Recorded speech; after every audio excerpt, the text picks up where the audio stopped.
روحان گہری سوچ میں غرق باہر کی طرف قدم بڑھا چکا تھا۔ جی وکیل صاحب، جی بس آپ جلدی سے کاغذات تیار کروا دیں۔ عائشہ جبیل فون پر کسی سے مخاطب تھی۔ کچھ دیر بعد وہ فون بند کر چکی تھی۔ کس سے بات کی جا رہی تھی؟ سید جبیل نے کمرے میں داخل ہوتے ہوئے اپنی محبوب بیوی سے پوچھا تھا۔ وکیل صاحب سے، سیدہ عائشہ جبیل نے سچ بولا تھا۔ خیریت؟ سید جبیل چونکے۔ حویلی کے کاغذات بنوا رہی تھی، عائشہ جبیل نے جواب دیا تھا۔ حویلی کے کاغذات؟ لیکن کس لیے؟ اب کی بار سید جبیل صحیح معنوں میں ٹھٹکے تھے۔ روحان 10 سال کا ہونے والا ہے اور میرے بیٹے نے مجھ سے فرمائش کی ہے کہ اس سالگرہ پر میں اسے وہ تحفہ دوں جو آج تک اس خاندان میں کسی ماں نے اپنے بیٹے کو نہیں دیا، وہ پرسکون سے کہہ رہی تھی۔ عائشہ، تم پاگل ہو گئی ہو؟ سید جبیل نے تیکھے چتونوں سے پوچھا تھا۔ میں یہ حویلی روحان کے نام کر رہی ہوں جبیل، میں اپنے بیٹے کو خوش دیکھنا چاہتی ہوں۔ عائشہ تم اپنے بیٹے کی محبت میں پاگل ہو گئی ہو۔ اس حویلی پر روحان کا حق نہیں ہے، بلکہ اس لڑکی کا حق ہوگا جو کل یہاں دلہن بن کر آئے گی، وہ جو اس گدی کو سنبھالے گا۔ سید جبیل نے ان کے پاس بیٹھتے ہوئے سمجھایا تھا۔ ہاں تو ٹھیک ہے نا، کل جب روحان کی دلہن آئے گی وہ اسے یہ حویلی تحفے میں دے دے گا۔ تمہیں یقین ہے کہ روحان اس خاندان کی گدی کو سنبھالے گا؟ نہیں، ہرگز نہیں۔ روحان ایک پاگل بچہ ہے، ضدی اور ہٹ دھرم۔ آج تم حویلی اس کے نام کرو گی، کل نہ جانے وہ حویلی کسی کو داؤ پر لگا کر ہار جائے، پھر؟ سید جبیل نے مستقبل کا اندیشہ بیان کیا تھا۔ عائشہ جبیل سوچ میں پڑ گئی تھی۔ کہہ تو آپ ٹھیک رہے ہیں، لیکن کچھ نہیں، تم یہ حویلی روحان کے نام نہیں کرو گی، یہ کسی اور کی امانت ہے، یہ سمجھ گئی نا؟ وہ اب پیار سے اسے سمجھا رہے تھے۔ جی، وہ اس بات میں سر ہلا چکی تھی۔ اچھا، تو ڈیڈ میرے راستے میں رکاوٹ بن رہے ہیں؟ میں ایسا نہیں ہونے دوں گا، یہ میرا گھر ہے اور میرا رہے گا۔ باہر دروازے پر کھڑے روحان نے کسی شاطر عورت کی طرح سوچا تھا۔ وہ کچھ دیر پہلے اپنی ماں سے بات کرنے آیا تھا اور پھر اندر سے آتی آوازوں پر باہر ہی رک کر ساری بات سننے لگ گیا تھا۔ اس کے معصوم چہرے پر تیوری چڑھی ہوئی تھی، وہ گہری سوچ کا شکار نظر آ رہا تھا۔ اور پھر وہی ہوا تھا جو روحان چاہتا تھا۔ اگلے دن جب وکیل کاغذات دے کر گیا تو عائشہ جبیل نے ان کاغذات کو الماری کے اوپر والے خانے میں سنبھال کر رکھ دیا تھا۔ انہوں نے ابھی سائن نہیں کیے تھے۔ ان کے جانے کے بعد روحان کمرے میں داخل ہوا تھا۔ وہ 10 سالہ بچہ جس کا ہاتھ اوپر تک نہیں جاتا تھا، اس نے اسٹول کو الماری کے سامنے رکھ کر وہ فائل نکالی تھی اور پھر اسے لے کر دبے پاؤں اپنے کمرے کی طرف بڑھ گیا تھا۔ عائشہ جبیل سے سائن کروانا مشکل نہیں تھا۔ ماما، آنکھیں بند کر کے سائن کریں نا، وہ چہرے پر معصومیت سجائے کہہ رہا تھا۔ کچھ دیر بعد وہ سائن بھی کروا چکا تھا اور کسی کو پتہ بھی نہیں چلا تھا۔ 1 ماہ بعد عائشہ جبیل اس دنیا سے چلی گئی تھی اور حویلی کے کاغذات کا راز کہیں دب کر رہ گیا تھا۔ جب روحان لاہور پڑھنے آیا تو وہ اس فائل کو ساتھ لے کر آیا تھا۔ وہ اس کے بحریہ والے گھر میں ہی پڑی تھی، جسے اب وہ حانم کے کہنے پر لے کر آیا تھا۔ وہ حانم کو بتا چکا تھا کہ اس نے وہ سائن دھوکے سے کروائے تھے، لیکن جب حانم نے اسے دھوکے باز کہا تو اسے اچھا نہیں لگا، بلکہ دکھ ہوا تھا۔ سچ بات ہے کہ انسان اپنے حال میں چاہے مومن ہی کیوں نہ ہو، اگر اس کا ماضی داغدار ہے تو اسے اس کے حال میں کبھی ہنسی خوشی جینے نہیں دے سکتا۔ آس پاس موجود عام اور سطحی لوگ موقع ملتے ہی انسان کا ماضی اٹھا کر اس کے منہ پر مار دیتے ہیں۔ بد کردار ہو تم حانم، بد کردار۔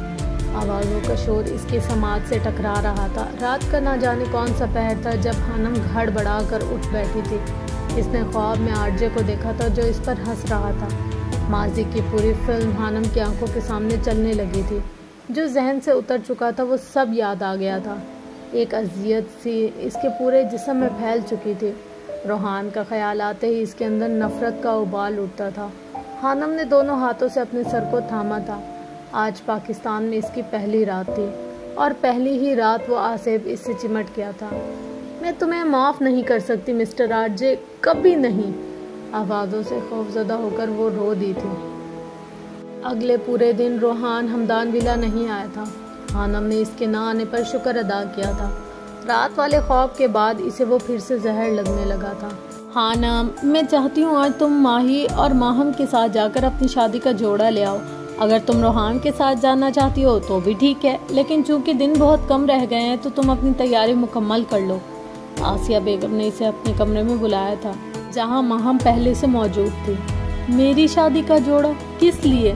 خانم کی پیشانی پر بل پڑے تھے۔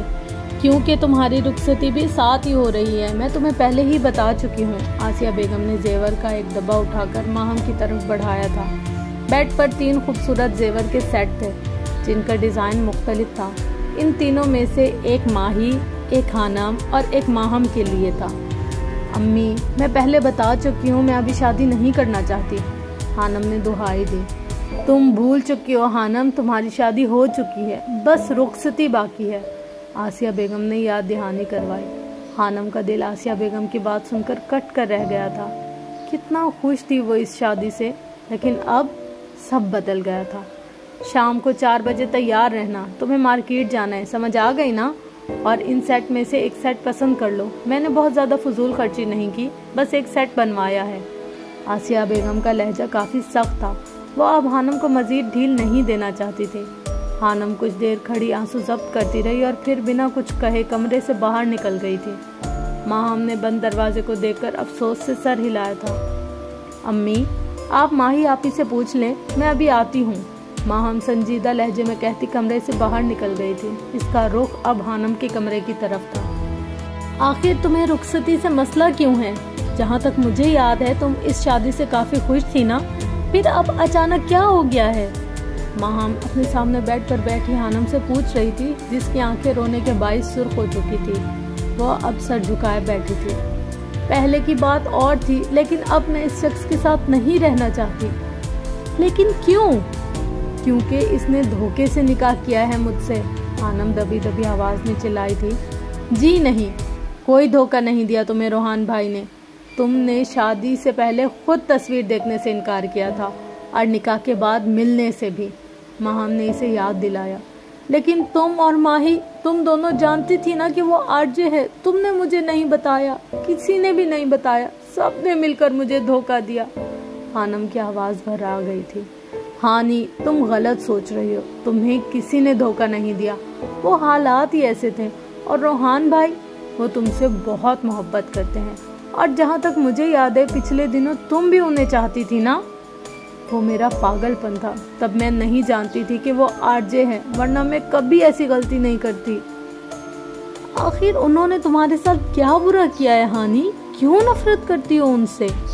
کیونکہ کردار پر انگلی اٹھانے والے شخص سے محبت نہیں، نفرت کی جاتی ہے۔ خانم کے لہجے سے نفرت جھلک رہی تھی۔ کردار پر انگلی؟ شاید تم بھول گئی مس خانم کہ تمہارے کردار پر بات تو زبیدہ آپا نے بھی کی تھی۔ شاید تم بھول گئی ہو کہ تمہیں بد کردار تو طارق نے بھی کہا تھا۔ کیا تم آج بھی ان سے نفرت کرتی ہو؟ ماہم کی بات سن کر خانم ایک دم چونکی تھی اور اسے سالوں پہلے اپنے پرانے گھر میں ہونے والا واقعہ یاد آ گیا تھا۔ جب انہوں نے تمہارے کردار پر انگلی اٹھائی تب تو تم ڈپریشن میں نہیں گئی تھی، تب تو تمہیں نروس بریک ڈاؤن نہیں ہوا تھا۔ پھر آرجے کے کہنے پر ایسا سٹریس کیوں ہوا؟ کیوں تم نے اتنا سٹریس لے لیا کہ تم گہرے صدمے میں چلی گئی؟ آخر کیوں؟ اسے ماہم سے ان سوالوں کی امید نہیں تھی۔ وہ سن سی بیٹھی ماہم کو دیکھ رہی تھی جو اس کے سامنے کھڑی تھی۔ وہ کافی سنجیدہ نظر آ رہی تھی۔ خانم نے محسوس کیا تھا اب وہ بچی نہیں رہی تھی بلکہ ایک سمجھدار لڑکی بن گئی تھی۔ بتاؤ اب خاموش کیوں ہو؟ ماہم پوچھ رہی تھی۔ کیونکہ آرجے نے پوری یونیورسٹی کے سامنے مجھے ذلیل کرنے کی۔ بس کرو ہانی، تم شاید بھول گئی ہو لیکن مجھے روحان بھائی نے بتایا تھا اس روز بہت سے ڈپارٹمنٹ کی چھٹی تھی اور جو انہوں نے تم سے کہا وہ صرف 2 لوگوں نے سنا تھا، ایک وہ خود اور ایک تم۔ اور کون تھا وہاں؟ ماہم کافی غصے میں تھی۔ شاید روحان مکی والی بات کو گول کر گیا تھا۔ اس کا مقصد اپنی غلطی چھپانا نہیں بلکہ وہ خانم کی غلطی کو عیاں نہیں کرنا چاہتا تھا دوبارہ سے، اور نہ وہ ایک بار پھر مکی کے ساتھ اس کا نام برداشت کر سکتا تھا۔ اور شاید تم بھول گئی ہو جب طارق نے تم پر الزام لگایا تھا تب تو تقریباً پورا محلہ جمع تھا، پھر تمہیں اس وقت نروس بریک ڈاؤن کیوں نہیں ہوا؟ اور ایک ملحد کے غلط بات کرنے پر تم صدمے میں چلی گئی؟ آخر کیوں؟ تمہیں تو نفرت تھی نا آرجے سے، پھر تمہیں صدمہ کس بات کا تھا؟ ماہم آج اسے بخشنے کے موڈ میں نہیں تھی۔